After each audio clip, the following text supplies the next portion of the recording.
جب یونانیوں نے سکندر اعظم کو اپنا بادشاہ مقرر کیا تو بہت دور سے لوگ اسے مبارکباد دینے آئے، جن میں بہت سارے امراء شامل تھے، بہت سارے نواب زادے شامل تھے، جن میں بہت سارے تاجر بھی شامل تھے، کیونکہ آج سکندر اعظم کو تخت نشین کرنا تھا۔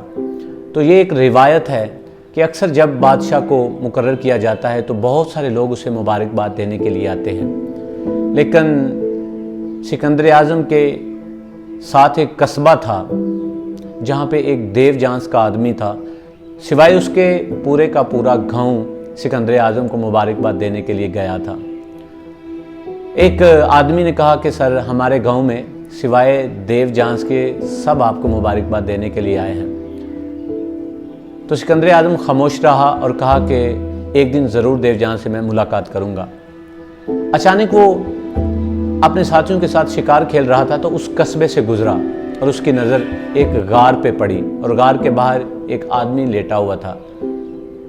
سکندر اعظم نے فوراً اپنے فوجیوں سے پوچھا کہ یہ کون ہے، تو انہوں نے بتایا کہ یہ وہی دیو جانس ہے جو آپ کی تخت نشینی کے وقت آپ کے پاس نہیں آیا۔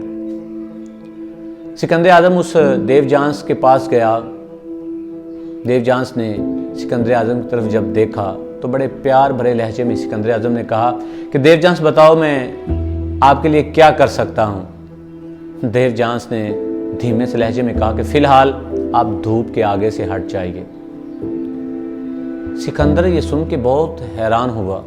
اس نے کہا دیو جانس، میں سکندر ہوں، شاید تم مجھے پہچانتے نہ ہو۔ دیو جانس نے کہا ہم اپنے آپ میں خود سکندر ہیں۔ یقین کیجئے سکندر اعظم نے یہ الفاظ سن کر اپنے فوجیوں میں زور سے کہا واللہ اگر میں سکندر نہ ہوتا تو میں دیو جانس ہوتا، کیونکہ دیو جانس نے اپنے احساسات کو حاصل کر لیا ہے، کیونکہ دیو جانس یہ جانتا ہے کہ وہ کسی بادشاہ سے کم معزز نہیں ہے۔ حقیقت یہ ہے کہ ہر انسان جب انسانی احساسیت کو جانتا ہے تو وہ بہت بلند مرتبے پہ پہنچ جاتا ہے اور وہ خود کو کسی بھی بادشاہ سے کم معزز نہیں سمجھتا۔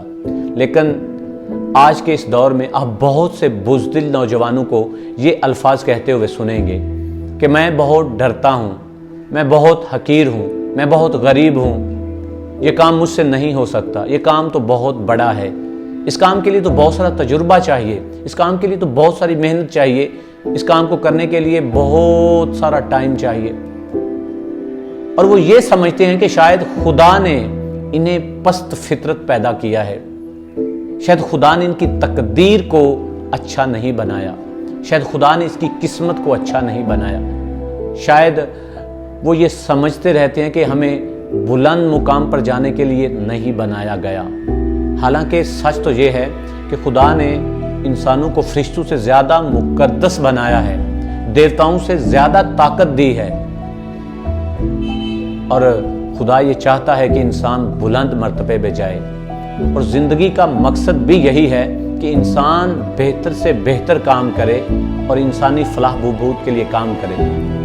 لیکن یہ سب تب ہی واقعہ ہے جب انسان اپنی قوت بازو پہ یقین کرتا ہے، جب خدا پہ یقین رکھتا ہے، تبھی وہ زندگی میں کچھ بلند مقام حاصل کرتا ہے۔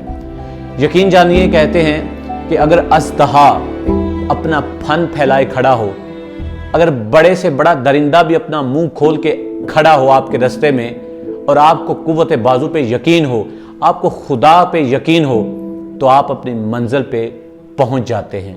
ماننے کو یہ بات بہت مشکل ہے، لیکن یہ حقیقت ہے کہ جان آف مارک ایک ایسی لڑکی تھی جو بھیڑوں کے ریوڑ میں کام کرتی تھی۔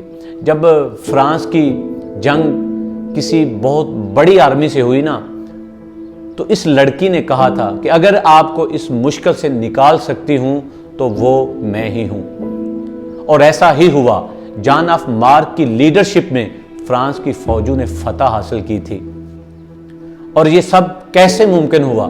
کیونکہ جان آف مارک کو اپنی قوت بازو پہ یقین تھا، اسے خدا پہ یقین تھا کہ وہ فتح ہر حال میں حاصل کرے گی۔ جب ہمیں فتح حاصل کرنے کا پورا یقین ہو تو یقین جانیے فتح ہماری دہلیز کو آ کر چومتی ہے۔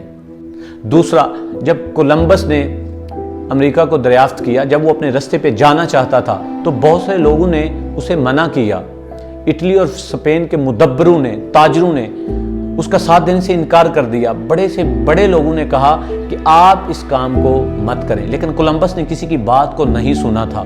کولمبس کو اپنی قوت بازو پہ یقین تھا، اسے خدا پر یقین تھا کہ وہ اپنی منزل کو حاصل کر لے گا، اور کولمبس نے کئی مہینوں تک سفر کیا۔ حالانکہ اسے زمین کا ایک ذرہ بھی نظر نہیں آتا تھا، لیکن اس کی زبان سے ایک ہی لفظ نکلتا تھا کہ میں اپنی منزل کی طرف بڑھ رہا ہوں۔ یہاں تک کہ کشتی میں بیٹھے ہوئے سوار جو اس کے ساتھ تھے، سیاح اس کے ساتھ تھے، انہوں نے بھی اسے قتل کرنے کا سوچا کہ اسے مار دینا چاہیے، نہیں تو ہم سب مارے جائیں گے، لیکن پھر بھی اس حال میں بھی وہ فتح یاب ہوا۔ یہ سچ ہے کہ وہ ہندوستان کو دریافت کرنا چاہتا تھا، لیکن اس نے امریکہ کو دریافت کر لیا۔ یعنی جب اپنی قوت بازو پہ آپ یقین کرتے ہیں تو آپ کو اپنی منزل نہ بھی ملے تو آپ کو کوئی نہ کوئی اس کا اعزاز ضرور ملتا ہے، آپ کو کوئی نہ کوئی اس کا انعام ضرور ملتا ہے۔ اور بعد میں کولمبس نے کہا تھا کہ میں جس کام کے لیے گیا تھا خدا نے مجھے اس کام سے بڑا کام دیا ہے۔ یعنی ہر انسان جب اپنی قوت بازو پہ یقین کرتا ہے تو پھر وہ مشکل سے مشکل کام بھی کر لیتا ہے۔